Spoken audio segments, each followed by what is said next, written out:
¿por qué existen los plurinominales, no? Y muchas veces hasta para insultar a los A ver, vamos a ver por qué existen esos hijos de su se les dice reportísima plurinominales, ¿no? Se les dice MR. como que, ay, pues tú eres pluri, nadie votó por ti, ¿no? Y genera mucho rechazo eso. La neta que sí, a huevo. Como todas las ¿Cómo van a creer autoridades, que a ver, y existan ustedes güeyes lo a los saben, cuales no has votado? acá en este perfil ponemos en duda a todas las autoridades, ponemos a duda el Estado. Realmente, si a mí me preguntas qué es lo ideal, pues lo ideal es que no debería existir esta forma de organización política en general, ¿no? Porque pues metes a puro Pero compadre. ya que vivimos en ella y que puros no es paros, que se vaya a cambiar de pura la noche a la corrupción. mañana, ¿cuál es el escenario menos... Ojalá que se aprueben las peor, por reformas así que decirlo? mandó López Obrador para que Bueno, vayan con el tema de los quitando plurinominales, acá creo que más allá de lo que piensen ustedes o opinen, hay que tener una cosa en cuenta, que es el origen de los plurinominales, o sea, cómo surgieron estas figuras de los plurinominales. Y esto tiene que ver con la época del PRI, en la cual había una época en la cual el Congreso era 100% de priistas, o sea, durante la dictadura del PRI. Y una de las primeras victorias de la oposición fue que hubiesen, entonces, ¿cómo se llama? La lógica de esto era, a ver, no es posible que nada más porque no ganemos una elección, todo el Congreso esté en manos de un solo partido. Hay partidos que, por ejemplo, pueden no ganar una elección, pero sí representar un porcentaje importante de la población. Me explico. Vamos a suponer que mi partido no ganó ninguna diputación en el país. Pero si sumamos todos los votos que tuvimos a lo largo del país, sumamos 1 millón de votos. Estoy inventando, ¿no? 1 millón. O bueno, me la mamé yo, vamos a poner 500,000 votos. Quiere decir que hay 500,000 personas o 1 millón o lo que sea que no están siendo representadas en el Congreso, que le están apostando a una base política, a un partido, y que, ¿cómo se llama? Sí, no entiendo por qué pierden tiempo acá. Entonces, ¿cómo se llama? Hay un cierto sector que no está representado, ¿no? Entonces la lógica fue, bueno, cuando ocurre ese tipo de situaciones, darles una representación plurinominal para que no ocurra esa sobrerepresentación, ¿no? Entonces, ¿qué es lo que empezó a pasar con los plurinominales? Que el PAN, entonces creo que hasta el Partido Comunista o no me acuerdo qué otros partidos empezaron a tener plurinominales.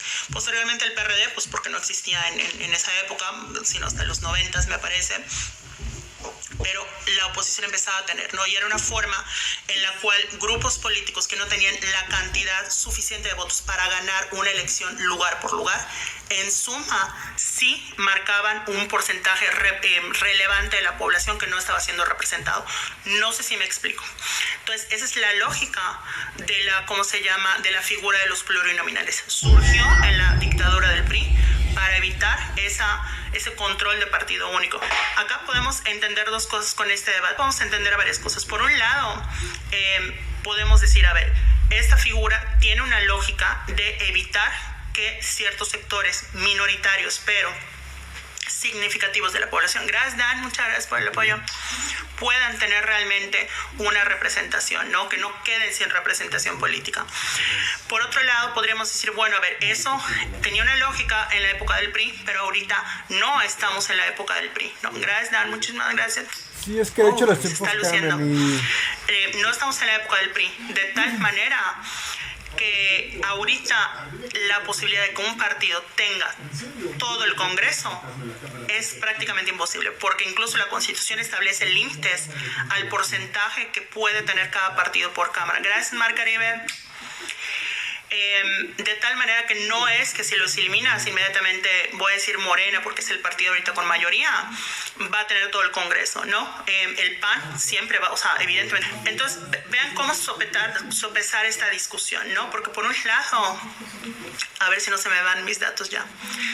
¿Cómo se llama? Por un lado, lo que tenemos es, a ver, no estamos en esa época, ahorita no es como que va a tener, ya hay otros controles.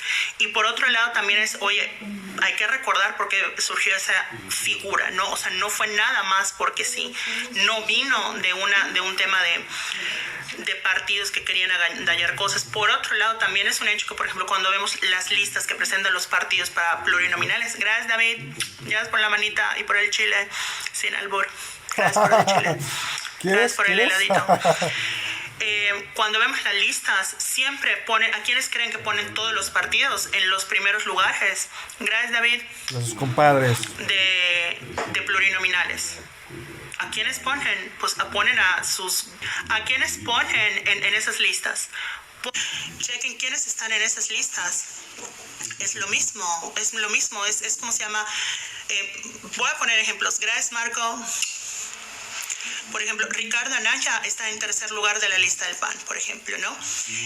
Esto no solo es del PAN, lo mismo hace Morena, lo mismo hace el PRD, el PT, y el Marcos todos, están ¿no? en O sea, principio, vean ¿no? quiénes están y son personas que históricamente tienen poder dentro del partido y tienen garantizado por estar al principio de la lista ese puesto. Entonces, es una discusión compleja, porque por un lado dices, híjole, si hay una razón de ser de esto, vino de esto, no podemos olvidarlo, bla, bla, bla. Pero luego también podemos decir, a ver, sí, pero tampoco es como que ahorita esa figura solo se usa para garantizar esa representación. ¿Cuál sería el escenario menos peor? Si a mí me preguntan cuál es mi opinión con los plurinominales, es que hay, ¿cómo se llama? Algunos, digamos, creo que hay puntos medios, creo que hay formas de encontrar puntos medios. Por ejemplo, yo sí eliminaría, creo, los plurinominales para senadores. ¿Por qué? Porque los senadores no representan a los estados como parte de una federación. O sea, piensen que la lógica de un país federal es que cada estado es un país. De hecho, estado estrictamente es sinónimo de país. En cada uno de los 32 estados son países, digamos, que se unieron para formar un gobierno federado, ¿no? Una federación, se unieron, hicieron un pacto a través de la Constitución, etc. Me van a decir, eso nunca pasó, ¿no?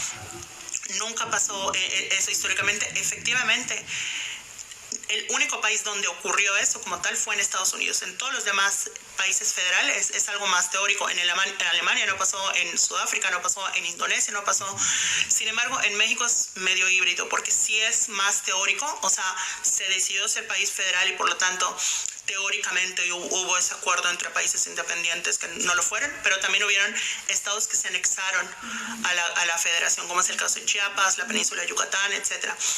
Entonces, partiendo de esta lógica de que el Senado representa a los estados de la federación y la Cámara de Diputados representa a la población, a la composición ideológica de la población, o sea, fíjense, tienen dos lógicas distintas de representación. Gracias, Benjamín, te lo agradezco mucho. Partiendo de eso, no se justifican los plurinominales o como se les llame en el Senado.